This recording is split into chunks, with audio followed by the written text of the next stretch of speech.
Hi, it's Corey from the Forgiving team. Today I'm going to show you how to self-enroll as a team member to a campaign.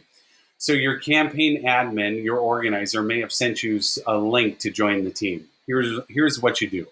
Click on the link either in an email or a text on the Forgiving link, and we're going to do that, and we're going to go to the campaign page. And it's going to ask us if we're ready to join. If you do not have a user account, you're going to need to create one, and I'll show you how to do that as well. We click on join.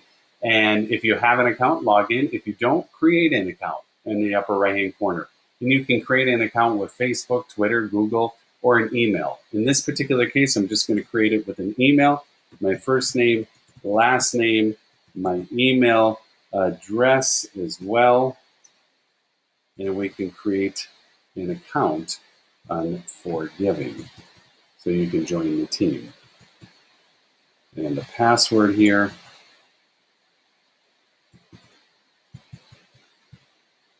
And the terms and conditions. And again, once I agree to the terms and conditions, it's a free user account. There's no cost to use Forgiving. You can certainly read over those terms and conditions as well. It'll ask me if I'm ready to join the team, and I'll click join.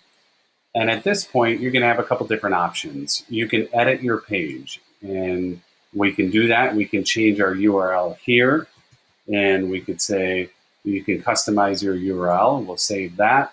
You can change your image here, your profile picture, and either upload your own, or we give you some images that you could use as well.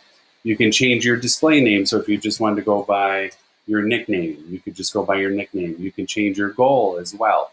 By default, all the content for your team member page, for your individual page, is going to be copied over from the campaign parent page. You can certainly change that as well. Corey helping Union College men's basketball team. I can do the same in the description and the same in the body as well.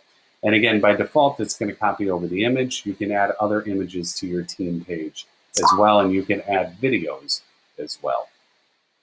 And once you're done with that, you simply click close, and you will see that you are now a team member to that page. Copy and send out this link and start promoting it.